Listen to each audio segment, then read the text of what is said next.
இது இது ஒரு எதர்ச்சியாக வச்சுக்கலாம். பட் இது எப்படி டோட்டல் மூவி மேக்கிங்க்கும் இதுக்கும் மேட்ச் ஆகும், சினிமாவுக்கு இதுக்கு எப்படி மேட்ச் ஆகும் அப்படின்னு இல்லையா?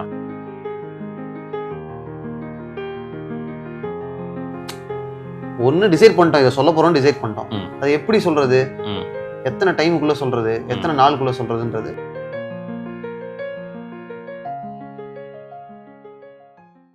சரி, இப்போ நீங்கள் ஏர்லி ஸ்டேஜ் வந்து ஒரே மாதிரி இருக்குது கரெக்டாக, ஸ்டோரி டிஸ்கஷன் ப்ராஜெக்ட் டிஸ்கஷன் ஒரே மாதிரி இருக்குது. சரி, இது இது இது ஒரு எதர்ச்சியாக வச்சுக்கலாம். பட் இது எப்படி டோட்டல் மூவி மேக்கிங்க்கும் இதுக்கும் மேட்ச் ஆகும், சினிமாவுக்கு இதுக்கு எப்படி மேட்ச் ஆகும் அப்படின்னு இருக்கு இல்லையா? இப்போ செகண்ட் ஸ்டேஜ் ஆஃப் மூவி மேக்கிங்கில் என்ன வரும்? இப்போ நம்ம கதை ஃபிக்ஸ் பண்ணியாச்சு.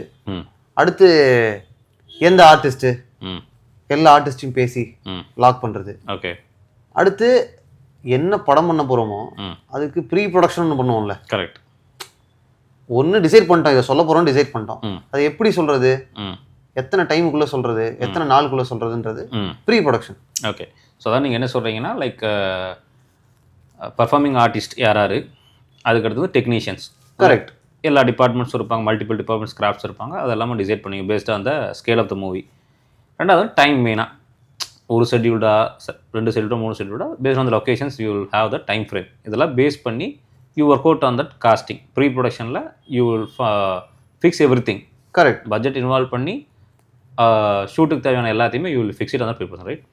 இங்கேயும் அதே மாதிரி தான். லைக் சிவில் என்னென்னா, நீங்கள் ஒரு கட்டடம் ஆரம்பிக்கிறீங்க அப்படின்னா, ஒரு பூமி பூச்சி போடுறீங்க அப்படின்னா, அதுக்கு முன்னாடியே everything should be done. Pre production பண்ணிவிட்டு அந்த கட்டடத்தை ஆரம்பித்தா உங்களுக்கு வந்து டெலிவரி டேட் என்னவோ அது கொடுத்துடலாம். மோஸ்ட்லி என்ன பண்ணுவாங்கன்னா, மணலும் கல்லும் இறக்கிட்டு ஆரம்பிச்சிடுவாங்க. They don't have much plans. Like stage by stage வந்து அப்பப்போ போக பார்த்துக்கலாம். அது என்ன மைண்ட் செட் இருக்குன்னா, மோஸ்ட்லி எப்பயுமே வந்து கஸ்டமர்ஸ் வந்து என்ன தான் அக்ரிமெண்ட் படி நம்ம ஃபிக்ஸ் பண்ணி ஸ்டார்ட் பண்ணாலும் ஆன் ஃப்ளோ ப்ராக்ரஸில் போக வந்து அந்த கரெக்ஷன் சொல்லுவாங்க. எனக்கு இது கொஞ்சம் சேர்த்துங்க, எனக்கு வந்து பில்டிங்கில் இது மாற்றுங்க, எனக்கு ஸ்டெப்ஸ் கொஞ்சம் இது பண்ணலாம், இல்லை எனக்கு இது எக்ஸ்ட்ரா இது பண்ணணும், any facilities or any structural change கூட சொல்லுவாங்க. அதனால் மோஸ்ட்லி என்ன பண்ணுவாங்கன்னா, பில்டர் சைட்ஸோ ஆகட்டும் இன்ஜினியர் சைடோ சரி எப்படி இருந்தாலும் ஏதோ கரெக்ஷன் சொல்லிட்டு இருப்பாங்க. நம்ம இனிஷியல் ஸ்டேஜ் ப்ரீ ஒர்க்ஸ் மட்டும் ஸ்டார்ட் பண்ணுவோம். Every stage will go with the flow அப்படின்னு போவாங்க. பட் நம்ம அப்படி இல்லை, கரெக்ஷன்ஸ் வருதுன்னா அதை அப்போ ஃபேஸ் பண்ணிக்கலாம் ஒரு கஸ்டமர் சொல்கிறாங்கன்னா. பட் நம்ம வந்து ஸ்டார்ட் ஃபஸ்ட் டேலே வந்து we have the proper pre production project. அதனால தான் நம்ம சொல்கிறோம் AI tech enabled company more AI powered project management டீம்னு சொன்ன காரணமே அதுதான். They work everything. So உங்களுக்கு வந்து ஃப்ரம் ஸ்டார்ட் டு டெலிவரி டேட்டுக்கு தேவையான இந்த ப்ராசஸ் இருக்கு இல்லையா, ஃப்ரம் மெட்டீரியல்ஸ் நம்ம ப்ரொக்யூர் பண்ணுறதுலேருந்து ஃபைனல் வந்து நம்ம என்ன சொல்கிறது, லைக் ஃபார் ஒரு பெயிண்டிங் கம்ப்ளீட் பண்ணி கபோர்டோட இன்டீரியர்ஸ்லேருந்து everything finish, flooring, everything A to Z எப்பப்போ எதை எப்பப்போ பர்ச்சேஸ் பண்ணணும், என்னென்ன மெட்டீரியல்ஸ், என்னென்ன டிசைன்ஸ் வந்து கஸ்டமர் லாக் பண்ணியிருக்காங்க, அது எந்தெந்த டேட்டில் உள்ளே வரணும் இன்வென்ட்ரியில்.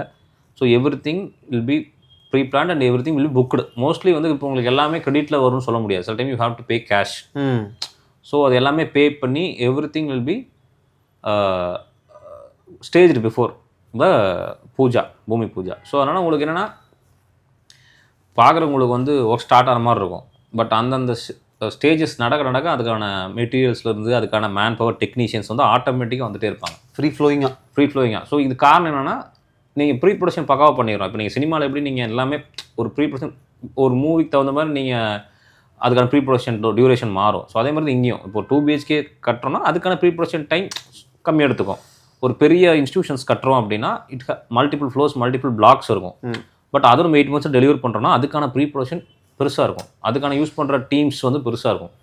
ஸோ அதுக்கான டைம் அதிகமாக எடுத்துக்கும். ஸோ நம்ம வந்து ஒர்க் ஸ்டார்ட் பண்ணுறதுக்கு முன்னாடி வி ஹாவ் க்ளீன் ஐடியா, எந்தெந்த ஸ்டேஜில் எந்தெந்த டீம் எப்பப்போ போகணும், யார் வந்து என்னென்ன பண்ணணும், எந்தெந்த மெட்டீரியல்ஸ் எப்போ இன்வென்ட்ரிக்கு வரணும், எந்தெந்த ஒர்க்ஸ் வந்து எந்தெந்த டைமில் வந்து ஆட்டோமேட்டிக்காக நம்ம கஸ்டமருக்கு வந்து அப்டேட் போகணும்.